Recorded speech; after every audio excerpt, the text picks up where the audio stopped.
Assalamualaikum warahmatullahi wabarakatuh. Kami dari kelompok 8 ingin memenuhi tugas ujian akhir semester pada mata kuliah Politik Identitas dan Multikulturalisme dengan dosen pengampu Bapak Nur Rahmat Isdaryanto dan Bapak Erisandi Arditama. Maka dari itu kami akan memaparkan dengan judul Etnis Tionghoa di Semarang dalam segi sosial dan politik. Saya akan memperkenalkan anggota kelompok kami, saya Lamus Jahan. Saya Diawati. saya Muhammad Fadli Rahmat. Saya Sepia Mutiara. Saya Davin Habibillah. Berikut inilah materi yang kami paparkan. Materi yang pertama itu dari Profil Rasa Dharma. Jadi Rasa Dharma itu sendiri adalah salah satu organisasi Tionghoa di Semarang.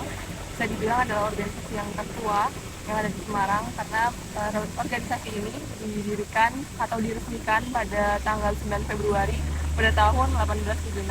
Sebelum itu organisasi ini sebenarnya sudah ada jauh sebelum itu, yang bermula dari organisasi anggota dari orang-orang yang berlatar belakang Chinese, kemudian berkembang menjadi organisasi sosial yang pada saat itu berkaitan dengan kematian, di mana orang-orang yang tergabung dalam organisasi ini akan memiliki semacam warisan ketika dirinya ini meninggal. Lalu saat ini organisasi Rasa Dharma atau Bun Tiantong ini bergerak dalam bidang kebudayaan untuk melestarikan kebudayaan Cina dalam pecinan di Semarang. Organisasi Rasa Dharma memiliki sebuah logo yang mana logo ini berbentuk bulat dengan tameng di tengah dengan warna biru yang berarti penyembuhan, dengan warna merah yang berarti kesenangan, lalu juga dengan warna putih yang berarti duka, dengan Mandarin Wen yang berada di tengah itu berarti kebudayaan, yang mana hal ini berkaitan dengan latar belakang Chinese yang ada di Indonesia. Rasa Dharma memiliki identitas secara fisik menggunakan kemeja putih, celana hitam panjang berwarna hitam, kemudian menggunakan peci berbentuk seperti karung goni, kemudian menggunakan syal berbentuk batik. Rasa Dharma memiliki tujuan seperti pada tahun 1800-an, Rasa Dharma pernah dianggap sebagai kaum minoritas, sehingga Indonesia pernah mengalami diskriminasi kepada kaum Tionghoa.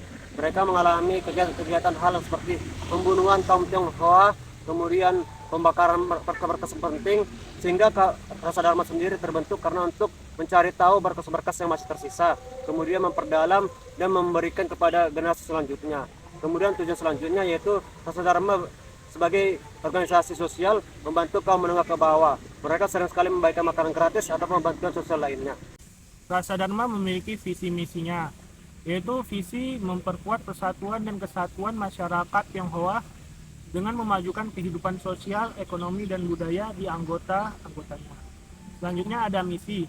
Misi yang pertama menjaga keutuhan dan kebersamaan masyarakat Tionghoa di Semarang dengan tujuan memperkuat hubungan antar anggota dan masyarakat lainnya. Selanjutnya ada melestarikan nilai-nilai budaya dengan seperti upacara tradisional, kesenian, dan bahasa Tionghoa. Hal ini bertujuan agar generasi muda dapat memahami dan menghargai warisan budaya tersebut. Selanjutnya memberikan bantuan sosial dan kemanusiaan bagi masyarakat yang membutuhkan yang berada di sekitar lokasinya.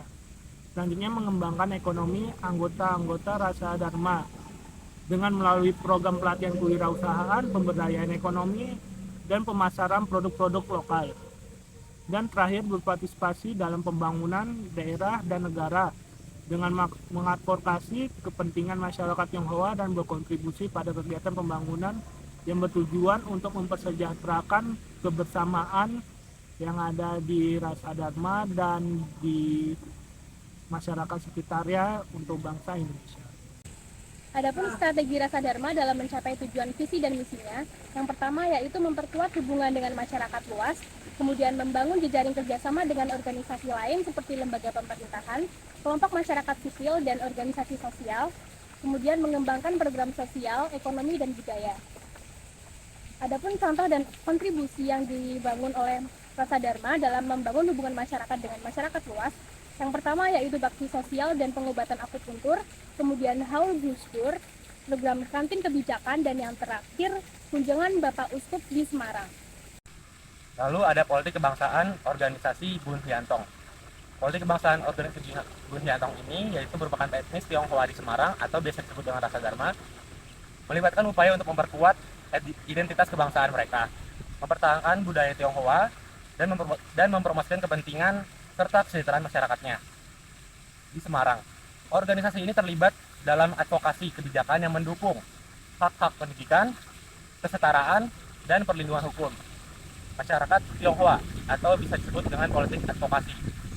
Lalu mereka juga berperan dalam pemberdayaan ekonomi masyarakat Tionghoa melalui pembangunan usaha mikro, kecil, dan menengah atau bisa disebut dalam konteks politik ekonomi serta mempromosikan integrasi sosial antara masyarakat Tionghoa dan kelompok etnis lainnya di Semarang atau bisa disebut dengan politik sosial. Dari seluruh materi yang telah kami paparkan, dapat ditarik kesimpulan bahwa politik identitas yang dianut oleh perkumpulan ini, Bun Hyantong, adalah politik identitas yang bersifat inklusif dan multikultural. Rasa Dharma atau disebut Bun Hyantong ini memandang bahwa keberagaman budaya dan etnis di Indonesia itu adalah kekayaan yang harus dipertahankan dan dirayakan bersama. Oleh karena itu, strategi-strategi yang dilakukan oleh perkumpulan ini tidak hanya berfokus pada hubungan dengan masyarakat luas, tapi membangun juga kerjasama dengan organisasi-organisasi yang lain dan mengembangkan program-program sosial, budaya, ekonomi yang memberikan manfaat bagi masyarakat luas.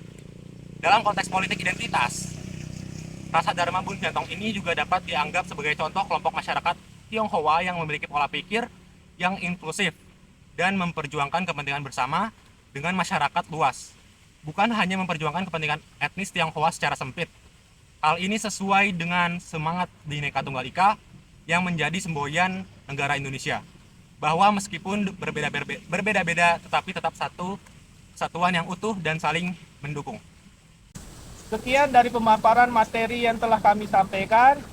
Semoga bermanfaat bagi teman-teman yang menonton video ini. Kami dari kelompok 8 undur diri. Assalamualaikum warahmatullahi wabarakatuh.